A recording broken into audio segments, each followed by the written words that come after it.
Hey, ladies and gentlemen, welcome back to another book review. So today I'm going to review Sherilyn Kenyon's Fire and Magic, which is book one of the Myth and Outlaw series.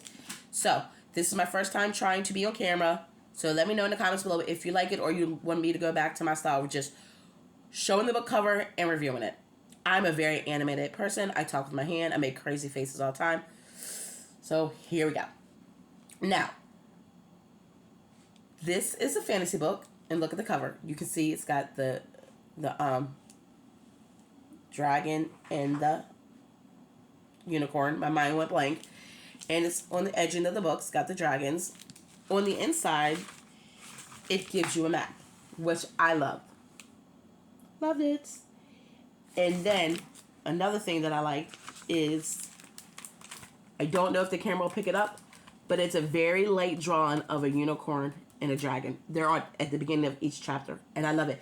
And it's funny because when I first picked the book up, I thought it was smudged. Now, I got this book from my local library. I'm a big champion of using your local libraries to find authors that you love. And let me tell you something. The library does save you money, but if you're a reader, it costs you money too. Because I have bought multiple books because I fell in love. So this story is about Dash and Tanis. Dash is the High King and Tanis is a dragon. Now, Tanis traps Dash and was like, I know that you can make me human. I need you to make me human so I can avenge my brother's death. And what happened was Tanis's older brother was murdered by a dragon slayer, and she wants to kill that dragon slayer. And Dash is like, I can do it, but it's going to cost you. Magic always has, a consequence. Big, small, usually people don't want to pay the consequence. And she was like, no, I'm willing to pay it. So Dash is like, okay, well, for me to make you human, hey, you gotta let me go. And she's like, okay, whatever. And then he's like, you're going to belong to me. And she's like, what? He goes, yeah, you're going to belong to me.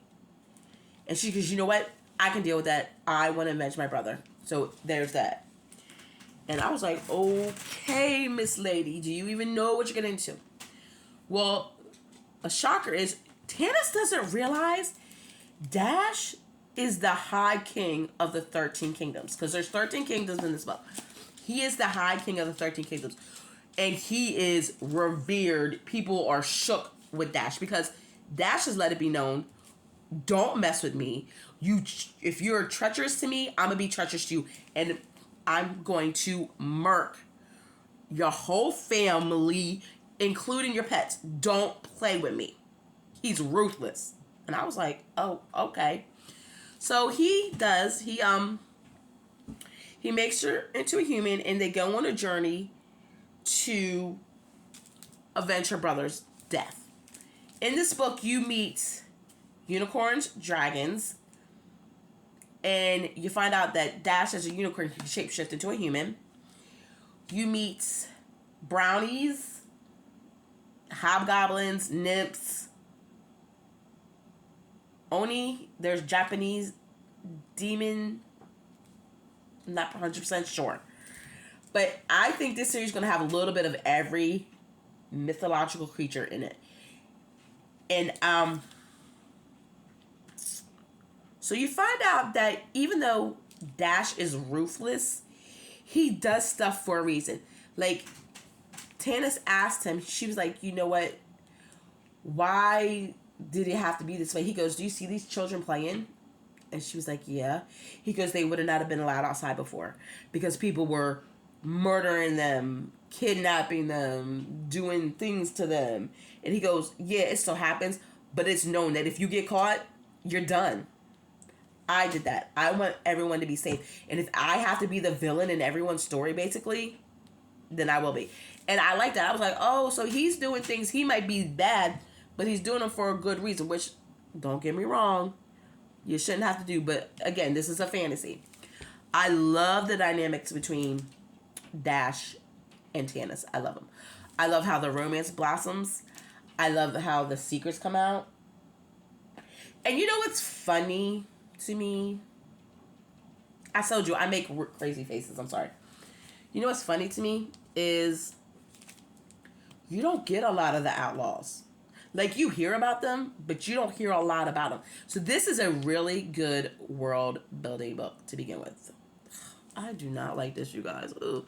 Anyway, so I'm going to say this is a good read. If you liked Fourth Wing, I'm going to say give this a shot. You might like it better.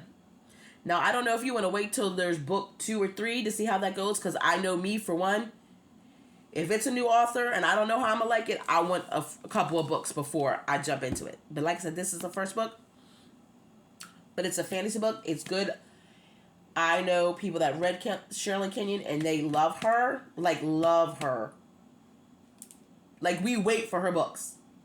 And we're not mad that we're waiting for the books. I mean, we're impatient, but we're not mad. So, again, this is my first attempt at reviewing. I'm sorry, I'm making crazy faces. I just talk with my hands, everything. So, in the comments below, if you've read House of Fire and Magic, please let me know what you thought.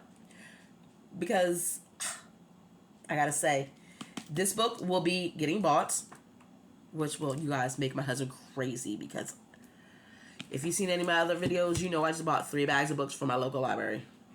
Yes, 3 bags of books for $10 at my local library.